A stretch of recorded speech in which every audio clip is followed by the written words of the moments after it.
Welcome to the radio program Interview. Interview is broadcast on your community educational radio station, Radio Adelaide 101.5 on FM radio, digital radio and online. Wednesdays at 4:30pm here in Adelaide from Land of the Kaurna people, and I pay tribute and respect. This broadcast is also sometimes repeated at other times during the week. You can also listen back to this Wednesday, the 9th of October 2024 segment by going to the interview program page at radioadelaide.org.au. Hi, I'm Ellie, your presenter for this segment, and the theme for this interview segment is exploration. Our interview guest for this segment is with us in this Radio Adelaide studio, and from this studio we broadcast on the oldest serving community radio station in Adelaide and in fact Australia. Here, we have a platform to communicate, practice and learn together, to share and chat. And we love to share and chat, especially if it's local, it affects you, or it's something you enjoy, or it's educational. Communication makes a difference. So, it really could be you sitting in a studio at Radio Adelaide in an interview segment, having a chat and sharing your interviews about your rich and real experiences in life with our communities through community radio. If you are interested in having a chat and interview, check out the Interview Facebook page for more information and email interview@radioadelaide.org.au, letting us know which one of the 5 interview theme segments you would like to chat in. It's currently 4:32pm here in Adelaide. It's much warmer than I would expect it to be today. I know, I'm definitely looking quite red in the face today. And for this segment of Radio Adelaide Interview, a very warm welcome to all. I hope you're staying cool, or you're enjoying this warm weather after the cold. And a very warm welcome and thank you to our interview guest who is with us in the studio today, participating in interview exploration, Dr. Brandon Stretton. Hi, Brandon. Hello, thank you for having me. Thank you for being here. How do you feel sitting here in this studio? The air conditioning's nice, yes. But no, happy to be here. Have a bit of a chat, yeah. I'm glad you could make it down here and juggle your commitments. I know you're very busy. Always make time for the important stuff. Oh, thank you. That's very sweet. This is Interview on Radio Adelaide 101.5 on FM radio, digital radio and online. I'm your presenter, Ellie. The theme for today is Interview Exploration. It's where you get to hear from a person in our wider general community here in Adelaide, and they get to chat about their experience as a PhD candidate or researcher. Well, it could be and or, I suppose. Yeah. Today we have Dr. Brandon Stretton with us here. Hi, Brandon. Hello. So I'm in the former and the latter category. So currently a PhD candidate with the University of Adelaide, juggling that with my clinical role as a resident medical officer, or just doctor, at Carlin, which is the Queen Elizabeth and Royal Adelaide hospitals. So it's been quite a journey over the past few years, still not one that is finishing anytime soon. But yeah, happy to have a chat today about what that pathway's been and what that journey's been like. Sounds like you're well and truly engrossed on this path. Yeah, there's no turning back now. Yeah. Not that I would want to though, it's been fun. How did you end up here? Good question. Down Green Hill Road. You might say that. But no, so I'm, I think 4 or so years out of university now. My research journey started much later.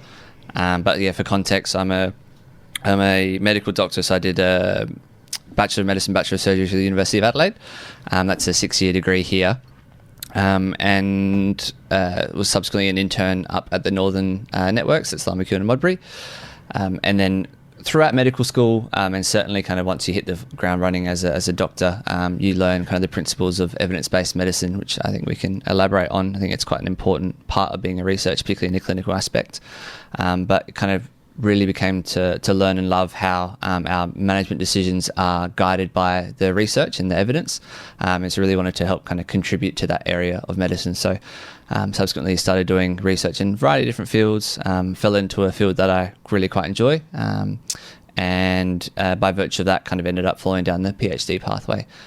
So I think I'm a bit unique in the sense that people tend to be either doctors or they tend to be kind of PhD candidates, which is similar to the people you've had in your talks previously. I'm kind of doing both at the moment. So yeah. Lovely. And I like your choice of word there, you fell into it. How did you fall into a PhD topic? Yeah, I guess good question. I think it was a natural progression of things. So you kind of develop a bit of an interest in, like I said, a particular area. You want to pursue that and help answer that question. And then kind of invariably you come across a certain point in your journey where utilising resources that the university provides become beneficial and really advantageous. They offer supports like accessing their library, the databases, the statisticians, that sort of thing. And then it just kind of falls into place from there. Find a supervisor and hit the ground running. Yeah. So it sounds once you're in the system, it sort of helps guide you along to get to where you need to. Yeah, absolutely. Yeah, you have a kind of a rough idea at the start, and then it kind of just evolves from there. Yeah. So what is it that you have fallen into? So my PhD thesis is, at the moment, it's focusing on perioperative medicine, which peri around operative, the patient's surgery. So that was perioperative medicine. Yeah. And then medicine being the medical aspects of it. I guess the crux of my thesis is founded on the fact that I think in about 20 to 30 years, over half of the population will be above the age of 60 years old. Sorry, how long? In about 20 to 30 years. 20 to 30 years, half the population will be... above the age of 50 to 60 years old. Okay. So quite an ageing population in that regard, which is one aspect of it. But invariably, by virtue of getting older, we kind of, for better or worse, inherit more and more medical conditions. And then so if the maths remains correct, as half the population will be above the age of 60 years old, half of them in turn will have at least kind of 2 serious comorbidities or medical conditions. And that kind of complicates the patient's journey. It's no longer kind of a simple take out your gallbladder. You've got to be attending to their other medical conditions, like make sure their diabetes is well controlled, making sure their heart issues are well controlled. And so that kind of just complicates the journey and the recovery process. Yeah. And so my thesis is really looking into what we as kind of physicians can do to help the surgical journey, kind of both before the surgery, what we can do to optimize it, immediately around and kind of in the recovery process, what kind of levers we can pull to make sure patients are recovering quicker, recovering without complications and having a better quality of life at the other end. And just going back to before you said serious medical conditions, what do you as a doctor classify as a serious medical condition? Yeah, I guess serious is a bit of a spectrum. The crux of it would be kind of chronic comorbidities. So anything that requires a degree of medical attention and can kind of have precipitous consequences on the other end.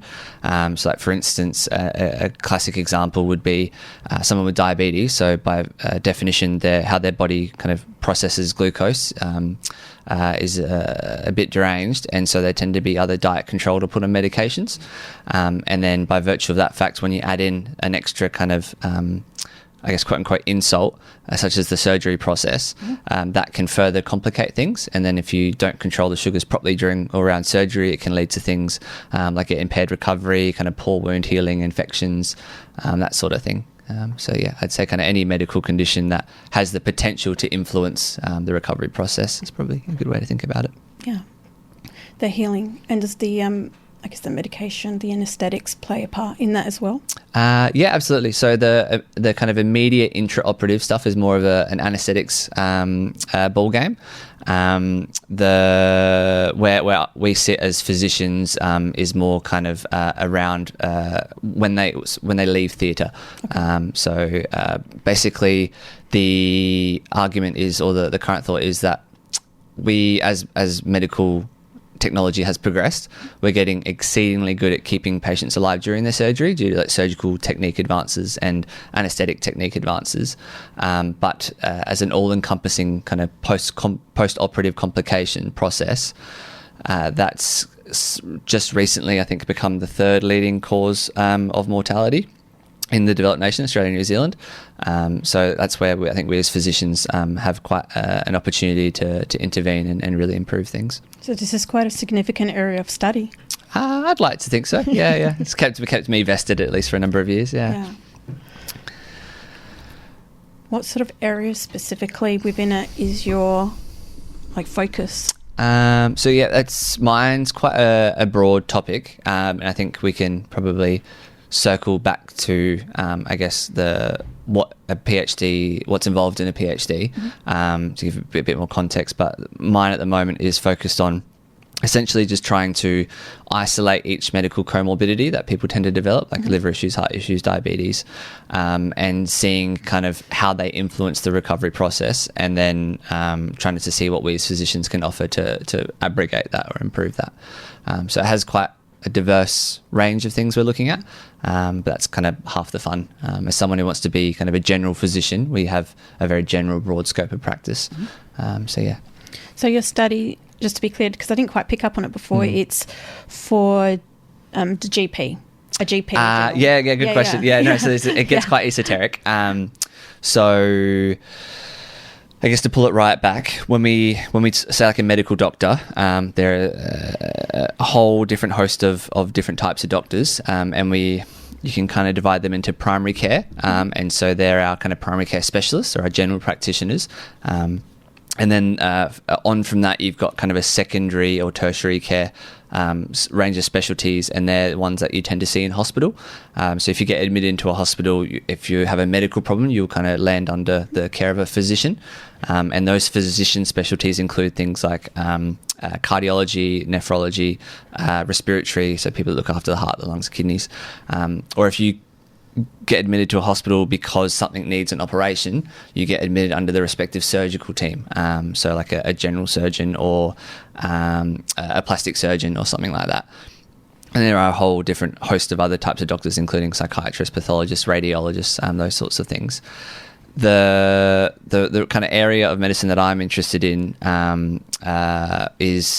maintains a label of kind of general physician. And I think the best way I've come to learn to explain that is if you've ever seen the program House.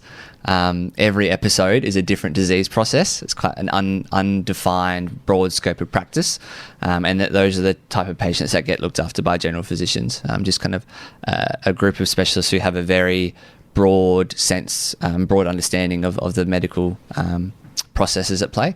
And so they can look after people with multiple comorbidities. So if you have a heart problem, you get looked after by a heart doctor. If you have a kidney problem, you get looked after a kidney doctor. If you have a lung problem, you get looked after by a lung doctor. But if you have a whole host of them, then you tend to get looked after by a general physician who liaises with those subspecialties of interest. So that's kind of the broad scope of the land.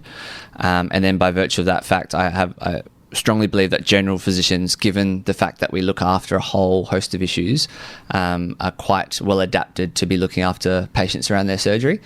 So certainly the surgeons and the anaesthetists and those sort of doctors will be well placed to look after the patients.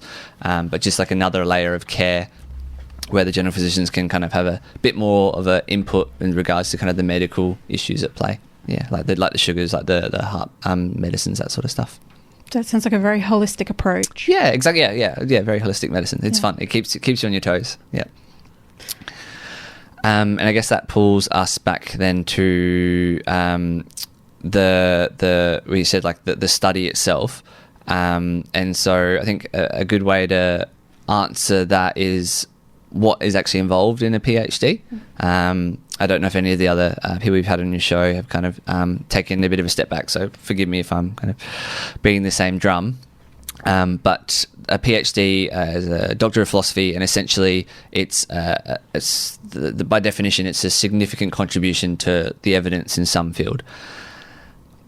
To that point, then, there are a few different ways to undertake a PhD. So when you enroll in a PhD, there are a few different pathways you can take. One's kind of the classical thesis, which is like one cohesive story. It's like one big book. And I don't really have much of an awareness of that pathway, so I apologise. The pathway that I've taken is a PhD by publication. And so what that simply means is, again, you kind of have a big overarching theme, in this case, the perioperative medicine element. But I guess the narrative that gets woven is kind of on a chapter by chapter basis, where each chapter is its own medical paper, own research study.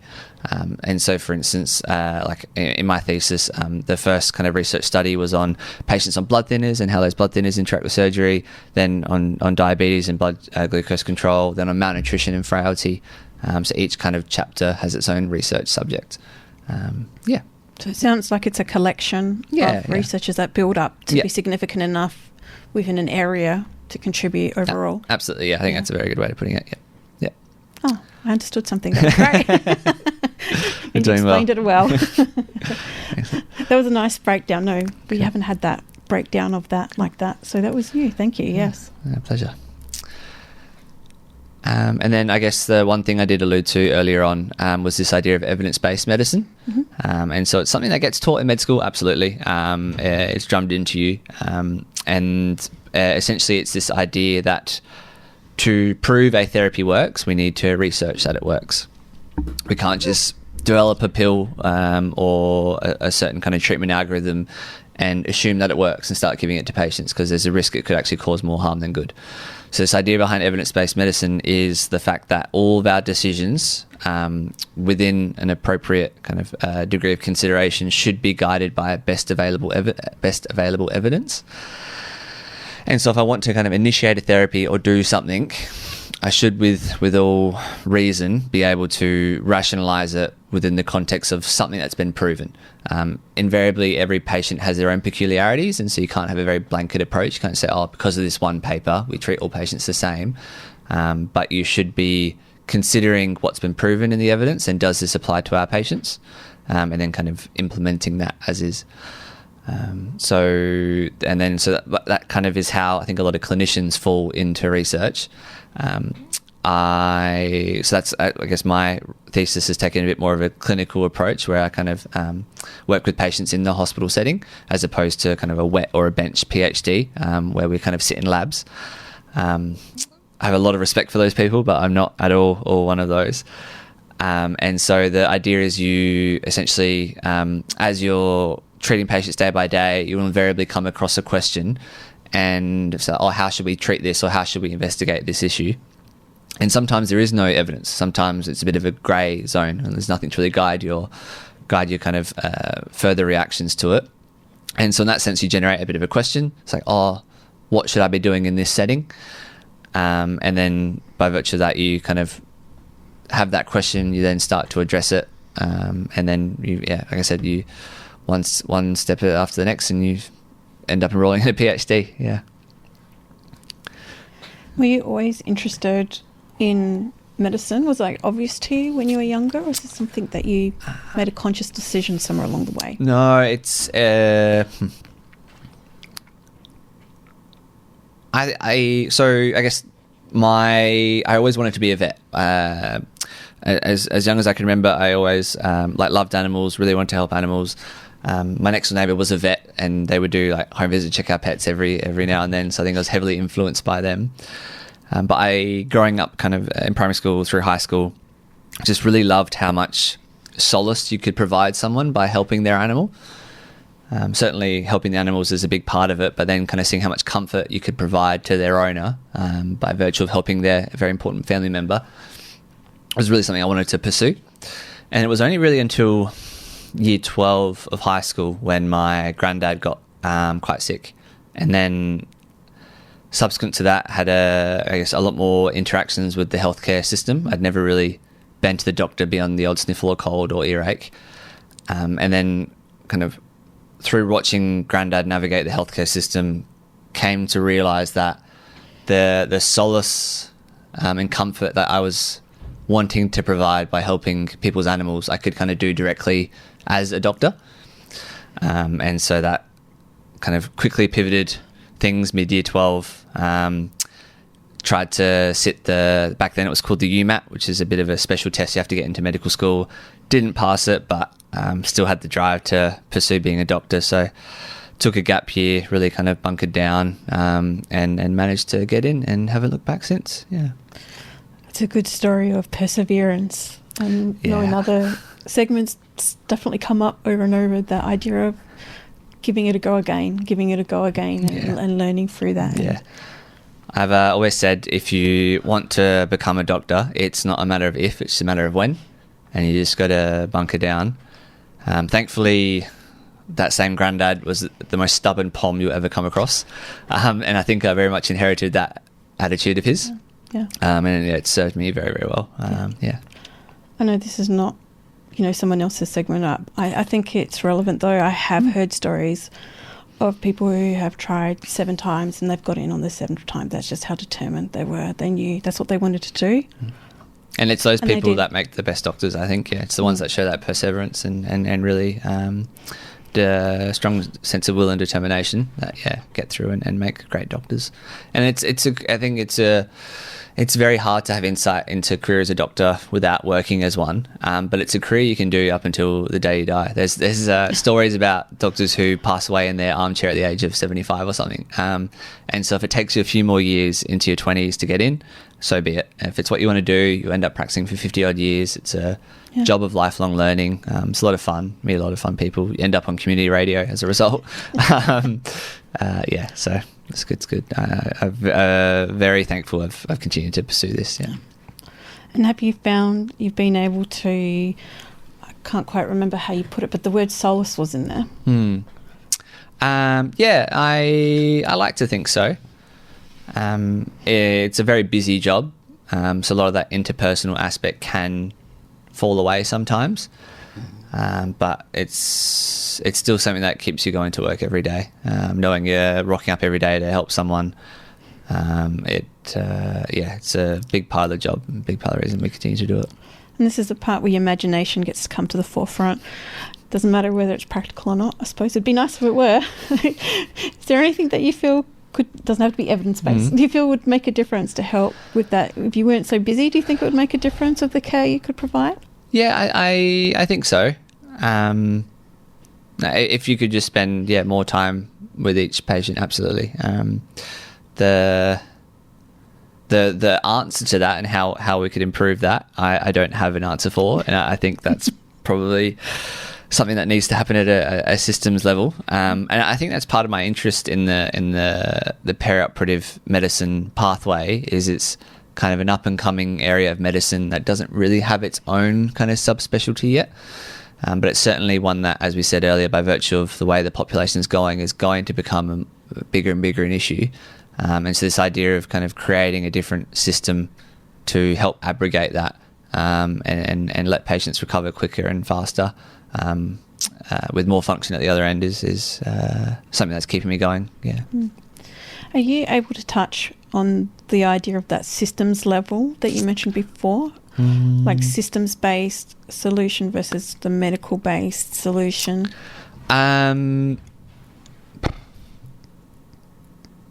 Sort of. I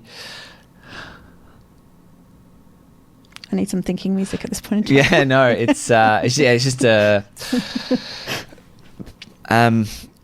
so I guess from a ground floor level, as it looks is so every day we rock up to work as physicians or surgeons or psychiatrists, and we have a kind of a set number of patients we are looking after. Every day, over a few days, you're going to get more and more patients as people come through emergency and get admitted. There's only kind of so much you can do at a group level to kind of influence that flow of patients, in the sense that, yes, we can be using evidence-based medicine to ensure the management we're employing is the right one. Trying to aim to kind of reduce length of stay and get patients functional quicker, but ultimately there's only, like I said, there's only so many levers you can pull to get patients out of hospital quicker so that we can get more patients in through the ED. And so certainly this ramping element, as you may have been seeing in the news, is one big part of that. And I guess one issue we're facing is that getting patients out of hospital in a timely manner to a kind of facility or service that they need has become a bit of a block in that regard. And so that's when I guess the systems level considerations comes into it. So kind of people in more higher positions who are kind of coordinating those teams of doctors and the nurses and the allied health critically can kind of restructure systems to, improve the flow of patients. It's probably not the most specific answer in the world, but it's a very kind of overarching idea of just running a hospital, essentially. Yeah, that was a great answer. Yeah, and does it make a difference to the length of stay that someone has in hospital to their pre-operative recovery? Ooh, as in, sorry, can we try that one again? Yeah. Does the length of stay Yep. make a difference to someone's recovery post? Yeah, absolutely. Yeah. So length of stays is a very important metric we look at in terms of outcomes. Certainly just from a first principles level, if you get someone out of hospital quicker, we can get more patients into hospital and avoid the constipation that's happening in terms of patient flow. But it's more importantly, I think hospitals are can be a dangerous place if you're not in it and getting a degree of care that requires you to be in hospital. And what I mean critically by that is this idea of kind of nosocomial infections, or quite simply hospital-acquired infections. And so if we manage to get a patient to the point where they're dischargeable, if we don't get them out of hospital quick enough, there's a very reasonable possibility that they'll catch an infection from be it kind of another patient or just in general the hospital setting. We look at length of stay as a metric of outcomes because staying in hospital too long can negatively affect you. Infections are one thing, like blood clots, staying in bed for a long time, and certainly just degree of function. As you can imagine, if you're at your home, you're kind of forced to walk around a degree, whereas in hospital, the bathroom's kind of right next to your bed, so you're forced to travel less, and that kind of disuse atrophy comes into play. It's a big consideration when we're looking at kind of the research. Yeah.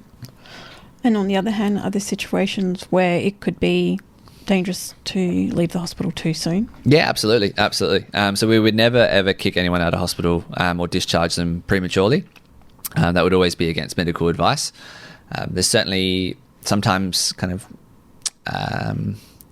exceptions to that rule where people have dependents at home or they have certain kind of requirements they need to do, and then in that case it's a very informed consent process where it's like, look, ideally we would be doing this in hospital, but we understand your rationale, you still have agency, so maybe we can find a bit of a compromise. And so there's kind of a lot of domiciliary services we can lean on. We would never, ever discharge someone before they're ready. Yeah. Sounds like a lot to consider there. Yeah, it is. It's an art that is ever evolving. And it's always it's a shared decision-making model too. We very much lean on our patients to help us kind of gauge when the appropriate time to head home or head to, rehab or another facility is. Because I strongly believe that no one knows their own body better than themselves, and so we have metrics as doctors, nurses in allied health that we can follow, like blood pressure, blood tests, metrics in terms of kind of step count or ability to kind of shower or bathe yourself, but ultimately it's also your own ability, like your own sense of self as well, that we factor into that equation. I'm sure a lot of people will be very pleased to hear that. It's a sigh of relief to hear that they've got a certain amount of agency as adults. Absolutely, yeah. They, their voice matters. Yeah, absolutely, in their care. absolutely, yeah. And how are you finding juggling doing your PhD and your duties? A lot of sleepless nights and a very supportive partner. Got to say thank you to the supportive partner out there listening in. Yes, thank you, Kate. So it's something I enjoy. Certainly the PhD is like I said, a big interest of mine. It's something I feel really committed to. And so a lot of it is done kind of after hours. It's not something we get reimbursed for. A lot of the science is after the fact when you're a clinician, particularly as a junior clinician. And so kind of a typical day for me would be working and then after work trying to squeeze in a bit of exercise and then heading home, and then instead of Netflix I'm kind of doing a degree of research or study for whatever purpose. The fortunate reality is, as a PhD candidate, you have 4 years to complete it, and that's as a full-time candidature. And so candidature just simply means kind of your enrollment, and so you're considered kind of a student as a PhD candidate. And so, like with any course, you can enroll full-time or you can enroll part-time. And so you can do kind of all the classes in kind of a shorter amount of time, or you could do half the classes but kind of spread it out over a longer period of time. So to that end, if you're a part-time PhD candidate, you can spread it kind of over kind of 7-8 years. So it's a long time to commit yourself, but it allows for a bit more kind of flexibility. But I, however, unfortunately have, I think from my mum more than anything, inherited a pathological drive to finish something as soon as I start it. And so starting a 4-year PhD and then that kind of pathological drive kicking in has required a few sleepless nights, but it's all good fun. And I think the reality is if as cheesy as that old quote is, if you're doing if you're doing something you love, you never work a day in your life, or something to that effect. Yeah. And so you look forward to the opportunity to contribute to the evidence, this idea of being able to solve your own puzzle, and by virtue of that fact, potentially helping patients at large. I think that's a very critical part of being a doctor. We get into it. Doctor, nurses, allied health, all the kind of allied health sciences, is we get into this to help people. And another layer of that is doing research to help a population. So if you can kind of solve a bit of a puzzle or a bit of a question that can then be used for other people to influence their management decisions, which is kind of another layer of patient care. So keeps you excited, keeps you going. Sounds like replication there. Yeah, I'd say that, yeah. Being able to replicate what happened. Yeah. And a lot of science too is being able to ensure what we find is replicatable. So if one study found one thing, that's well and good, but we need to make sure that kind of same finding is replicated multiple times. And ensuring it is replicatable across a different set of patients as well. So if it worked in one set of patients, we need to make sure it works across a bunch of others types, to make sure that it's working and not make sure it's a generalizable management algorithm we can follow. If there's one sort of segment of your research that you could use as an example to maybe deep dive into a little bit, maybe there's a comorbidity that you've already focused on, would you be able to go through that and give a bit of a step-by-step of your process? In terms of selecting for different patient populations and making sure it's a generalizable finding, is that? Sure. So one of my studies is looking at diabetes and blood glucose control. And so as we alluded to earlier, if you have diabetes, your body processes sugar a bit different to someone who doesn't. And so there's this argument that we need to consider that in the operative or around the surgery recovery process. So how someone without diabetes processes the sugar is a lot different to how someone without or with diabetes does. And so to that end, someone with diabetes tends to have a bit of a higher kind of blood glucose at baseline. And then so the argument is then, how then do we differentiate patients who are having a kind of transient high blood glucose in response to their surgery? And so I guess to better contextualize that, when we're activating kind of our fight or flight response, your body releases glucose because it thinks it's running away from a bear. That kind of fight or flight response can be activated by surgery in itself. And so it would stand to reason then that we would have kind of glucose releases around our surgery. The argument then becomes, in someone with diabetes, their normal blood glucose at baseline might be 12, just say an arbitrary level of 12, whereas someone without diabetes, it might be 6. And so the definition of hyperglycemia or high blood glucose is kind of upwards of 10 to 11. And so if we have a patient without diabetes and their blood glucose goes up to 12, it's very clear that that kind of is a response to the surgery, something we need to address, kind of better control. Whereas in someone with diabetes where their baseline blood glucose is 12, if it's 12 after their surgery, well, it's probably actually not a high glucose response from the stress of the surgery. It's probably just their normal baseline. We need to probably maybe let them ride at that level. And so one of my studies is looking at basically taking a bit more of a liberal approach to blood glucose control around surgery and how that might interface, particularly in patients with diabetes versus without.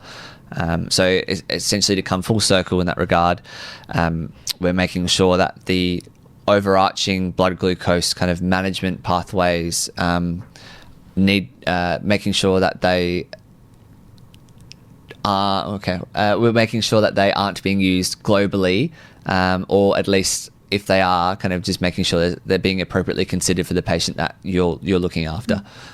So just making considerations that, So it sort of sounds like you're trying to maintain a sort of a, you can explain this word in a second, but a homeostasis for that particular person. So if what their thermostat is set at, absolutely. No, that's a very, yes, thank you. Maybe you can expand on that. Absolutely. No, there's it might have been William Osler. One of my bosses will scorn me for not knowing who it was. But there was an old school, it might have been Socrates. Someone said the art of medicine is basically entertaining the patient until homeostasis kicks in. And I think that's by and large, that's quite true. But the idea is as doctors and physicians, we're trying to basically just keep the homeostasis a bit more in line, trying to kind of keep it on the right track, as it were. And so, just making sure that each patient has their own degree of homeostasis and how we can better optimize that. Yeah. And can you please define homeostasis just in case? The argument, homeostasis is like a set point that the body likes to kind of operate at. A classic example would be just your body temperature. We have a baseline body temperature. And so if you're out on a hot day, like today, you sweat a lot. That sweat kind of evaporates off your skin, cools your body down. Similarly, if you're in a cold day, you start shivering, that kind of energy generates heat to basically bring you back to homeostasis, a point that your body likes to operate at.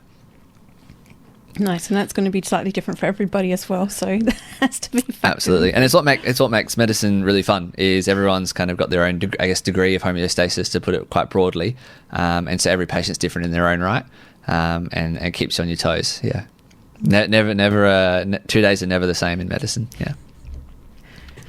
And now I think I heard you say something outside of the studio about an initiative to try to get so certainly as medical students and junior clinicians, we get taught about this idea of evidence-based medicine and how to do research. The issue is that it's kind of a known degree in itself when we talk about like the health sciences, and so when you're trying to drink from a fire hydrant at baseline and kind of soak in all the medicine you need to do to be able to kind of to work safely on the wards and look after patients, the research element and how to do a research seems quite nebulous and a bit detached at that point in time. And then obviously as you go through, you start to realise the importance of it and want to be able to do research. And so what particularly a lot of junior doctors find themselves running into is finding a clinical question that they want to help answer, but then kind of therein getting a bit stuck in terms of how to frame their research question, kind of how to tackle it, how to answer it, what kind of methodology they should be undertaking, how to present their results, that sort of thing. And so these are all lessons that everyone learns and spends a long time doing. But myself and colleagues, like Joshua Kavor is currently a surgical doctor over in Ballarat. Stephen Backy, who's a Fulbright scholar neurologist at Harvard at the moment. Ashray Gupta and a whole host of other people. We wanted to help people learn from our mistakes and essentially reduce that barrier to entry for research. Because as we said, we think, as I was saying earlier, we genuinely believe that conducting research is probably potentially the ultimate form of patient care, in the sense that you're really able to help a whole population of patients at any one time. And so really trying to help medical students, junior doctors, even nursing students, allied health, kind of reduce that barrier to entry into performing research and helping tee people up with the right people, because you don't know what you don't know. And so kind of creating a bit of a think tank in that regard. And so that's called Health and Information. It started initially as a journal club, and a journal club is quite an esoteric concept in medicine, where essentially the idea is, after a paper gets published in a medical journal, say, what's a good example? So I guess one of the more recent developments in medicine would be this idea of a medicine that makes you wee out glucose. It's called SGLT2, empagliflozin, dapagliflozin. Quite possibly a lot of your listeners would be on this medicine. That we now know really helps diabetes. And so, as we said, you don't know what you don't know. And so journal clubs are this idea of kind of doctors getting together, or again, allied health getting together, and they review kind of recent literature to show, this therapy has been effective in this patient cohort, and we really should kind of be implementing it moving forward. So it's a way that the doctors and allied health keep on top of current practice and make sure that our management pathways are always evolving and improving. And so we started Health and Information initially as a journal club to kind of really help medical students and junior doctors navigate the wealth of evidence that's out there and kind of teach them how to read a research paper, how to interrogate it, how to kind of apply it to the appropriate patients. And it's kind of rapidly evolved since then into, I think, more of a community of practice where people come along, get the journal club element, but then they're meeting like-minded people, discussing kind of any research ideas they have, and then kind of it just explodes from there. And it's been a lot of fun.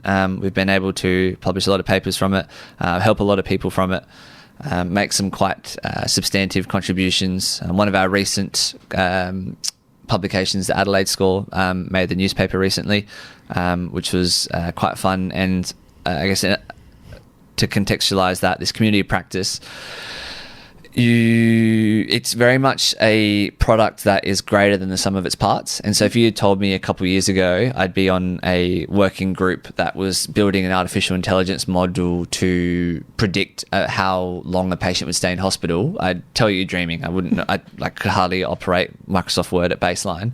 But by virtue of the people we've met and the diversified skill set, we subsequently built this model, which has been highly effective at kind of highlighting when a patient is ready to head home, so we can kind of reduce the kind of peripheral issues around discharge in terms of allied health being aware and kind of getting the pharmacy on scripts ready and that sort of thing.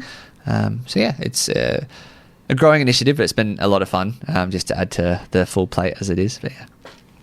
You're not the first person to come on here and mention AI assisting in the background. Yeah, I would very much like to take this opportunity to say AI is absolutely not a panacea. And whenever we talk about AI in medicine, the AI is not making the decisions. Mm-hmm. I think there's a lot of potential, I wouldn't say paranoia, but there's some, I guess, concern that doctors and nurses in allied health are being told what to do by the AI. Absolutely not at all the case. And for instance, you could draw parallels between AI and kind of risk prediction tools.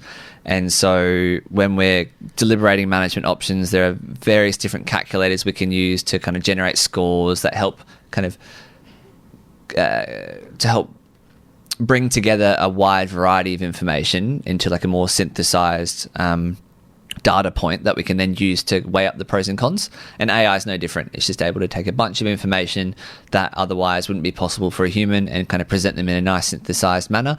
And then we can use that to kind of to help abrogate the management or navigate the management. It's not telling us what to do. Yeah. I think if anything, it seems to highlight the need for the person on the other side using the AI to be educated, to actually know what they're doing to get the best out of it. So without that, that's not going to be as... Absolutely, yeah. I think it's something that we've published in Medical Journal of Australia as well. I think as AI invariably is going to become more and more common in the medical system, I think both the people producing it and the people utilising it need to understand how it works. And because without a good understanding of the numbers it's crunching and the algorithms it's kind of following, you really don't have any understanding of the result at the other end. And so we really push in Health and Information for people to understand how an AI model is kind of producing what it is and really advocating for clinicians to be involved in that process. Because it's arguably here to stay, and I think it's a beneficial tool, but it needs to be used with due caution, and so that's what we've been trying to promote. That sounds like the ethics aspect of. I think ethics has a role, but I think it's just also kind of professionalism as well. If you're employing something as a clinician, you should be knowing kind of what it's doing and how it's working. And so I would never really prescribe, I hope I would never prescribe a medicine I didn't know how it worked.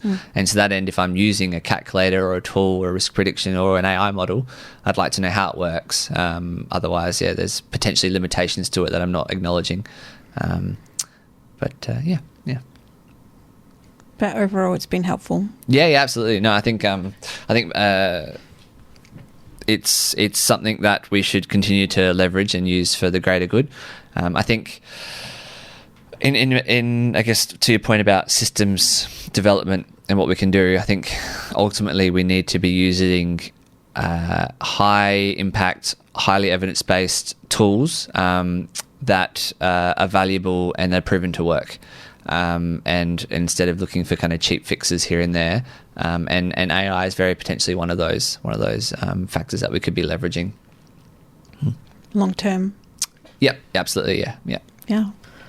And I did have a question in my mind, and you said what you said. It got my attention, and now that question's gone right out of my mind. Sorry about that. Happens about once a segment. Just means I'm sufficiently boring you. That's all right. No, you're not. It's the complete opposite. It means I was so involved in what you were saying that everything else left my brain to focus on what you were saying, because I got brought into it. I'm sure you've noticed that before. When kids are playing computer games, they forget everything else. Yeah. If you were to, now knowing everything that you know now, what would you tell yourself at the beginning of all this? Ooh, that's a really good question.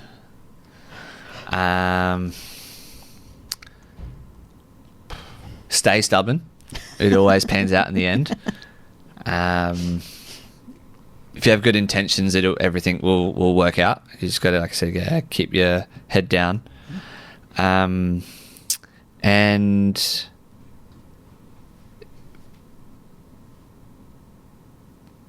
pick your community of practice and your friends wisely. I think the most I've developed as a clinician and as a person is because I've come to meet some of the most fantastic people, and by virtue of that, I think I've managed to achieve a lot more than I could have ever possibly conceived of doing. Like I said, if you told me a handful of years ago I'd be studying for my specialist exams while kind of tapering or finishing a PhD, I'd think you're mad. But by virtue of the kind of people I've met, I've been able to do that and maintain simple things like exercise and a relationship and that sort of thing. So I think just head down, keep your good intentions, stay stubborn, and surround yourself with like-minded people. That sounds like communication plays into that. So what sort of communication is important to maintain those sorts of... I think being open and honest is critical. And certainly communications is a big part of being a clinician as well. Making sure that you're communicating why you're doing things, why you're not doing things, importantly. That's interesting, communicating while you're not doing things. Sometimes, like I was alluding to earlier, sometimes interventions we do can be more harmful than good. And so when something's not being considered, we don't do it. But sometimes it's important to explain why we're not pursuing something. What could be, I guess, potential examples would be if you've got a medical condition called atrial fibrillation, which is essentially a funny heart rhythm, we generally manage that by keeping the heart rate at a certain level. And if you have a few other additive risk factors, which I won't bore you with, you put people on blood thinners because there's a risk of strokes. But if you don't have those, then we don't put you on blood thinners because the risk of stopping strokes is suddenly outweighed by your risk of bleeding from the blood thinners. And so just simple things like that where sometimes there are a lot of management options, but not doing something because it can cause more harm is something that's always considered. And so, sometimes communicating why you're not doing something can be just as important as communicating why you are doing something. Keeping that information, that informed. Informed consent, absolutely. That's the foundation of clinical medicine these days. Is it's a shared decision-making, informed consent process. And have you found any experiences outside of research that have surprised you, that have helped you in your research?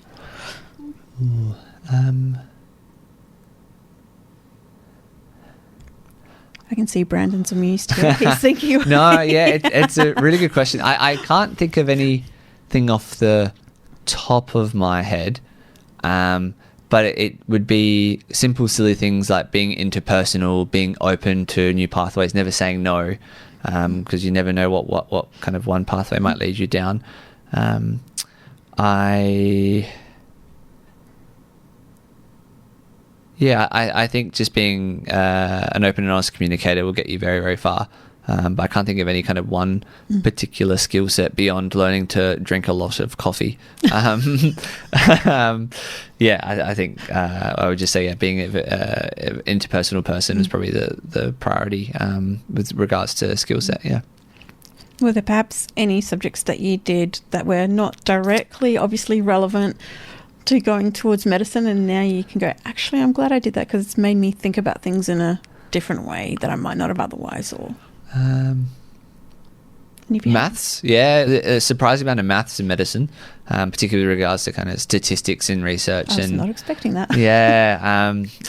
Hated it in high school. I was like, there's no way I'm going to be doing algebra on the wards, and I'm not, thankfully. But with regards to I guess the statistical analysis of the evidence out there, it's good to kind of have your wits around you, because sometimes you might do a research study and there's kind of 10 different ways you can slice it in terms of statistics.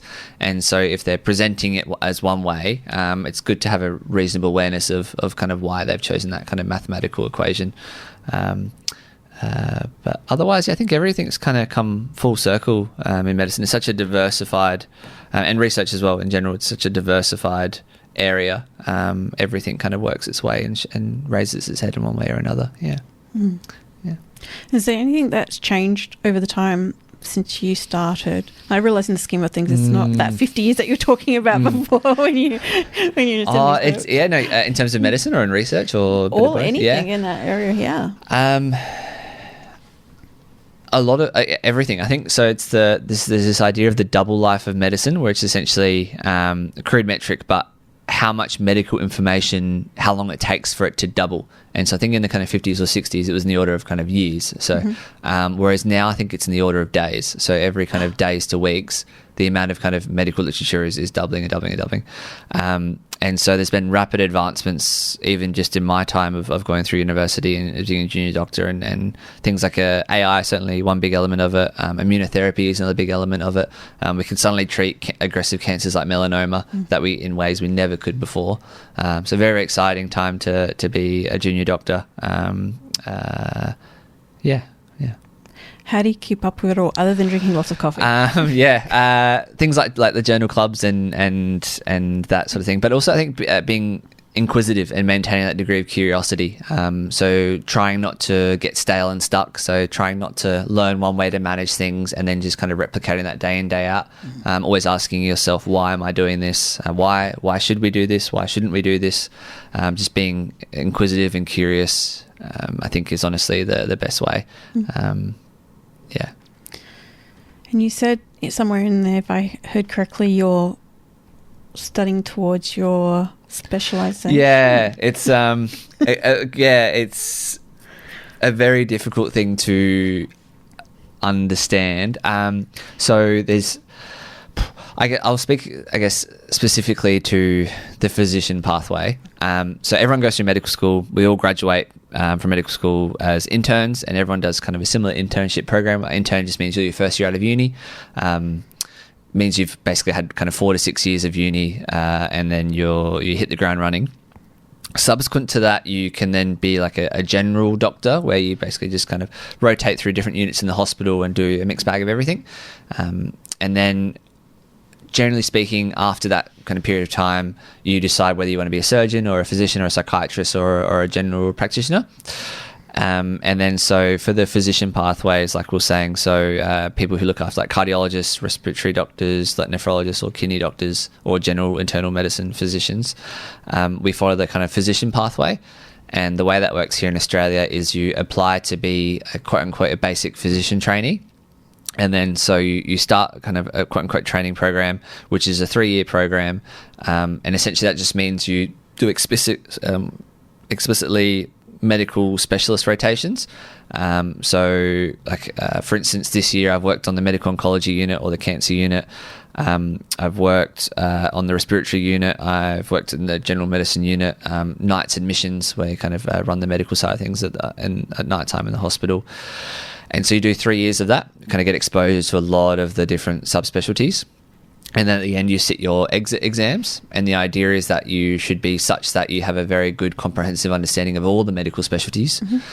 And then you pass those exams, and then you can kind of then sub-select to be a cardiologist or a respiratory physician or a kind of kidney specialist. And that's the physician pathway. If you're following the surgical or psychiatry pathway, it's a bit different. Yes, like I said, I'm about 4 years out of uni now, and I've got my kind of exit exams in early next year. And passing those, God forbid, I'll be able to kind of follow that internal medicine and respiratory pathway. Yeah. Sounds like a lot coming up. Yeah, it never ends. But it's all good fun. It keeps you on your toes. It's like I say, if you stay curious, it's all very interesting. And yeah, it's definitely a lifelong career in learning is a very good way to put it. Yeah.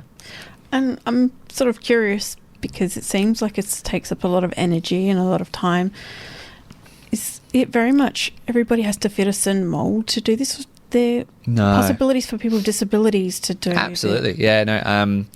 I think a part of the medical school entrance program is like kind of the interview process, and I think that's really to help ensure there's a diversified kind of representation in medicine.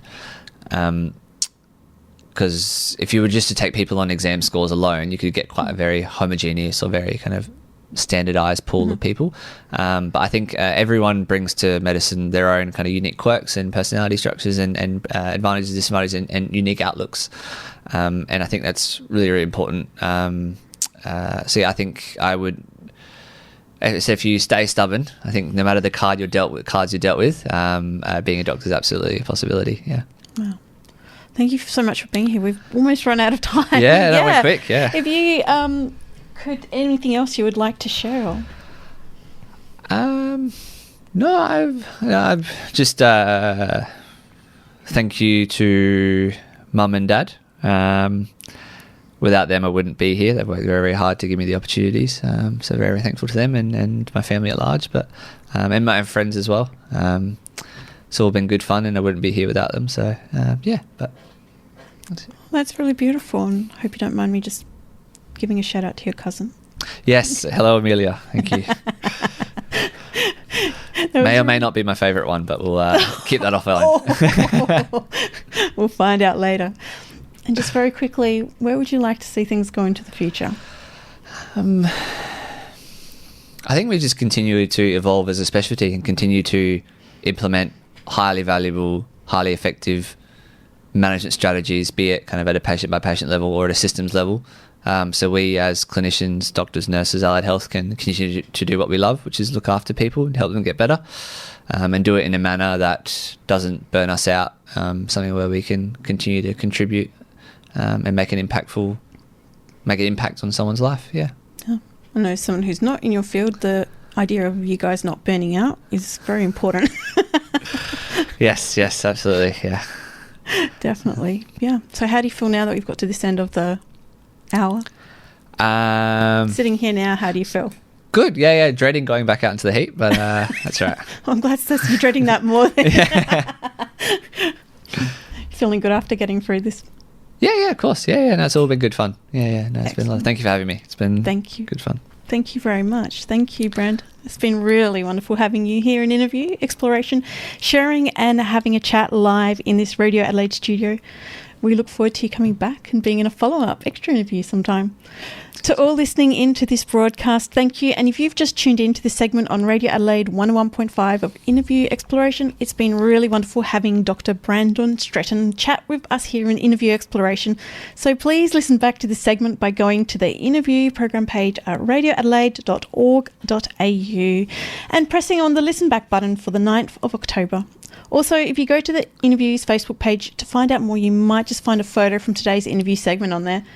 This is Ellie, and that's all we have time for in this segment of Interview on Radio Adelaide 101.5. We look forward to you joining us again in another interview segment, whether it's on a Wednesday live or a repeat sometime during the week or any time you listen back from the Radio Adelaide interview webpage. It's currently it's 5:31 here on Wednesday the 9th, and coming up next is The Wire here on Radio Adelaide 101.5. It's more great content by volunteers, people from our community like you and me here on Radio Adelaide. If you are interested in volunteering in community radio and in having voting rights at Radio Adelaide general meetings, please go to radioadelaide.org.au/volunteer/ and register your interest. Until next time, stay well, keep learning, keep listening.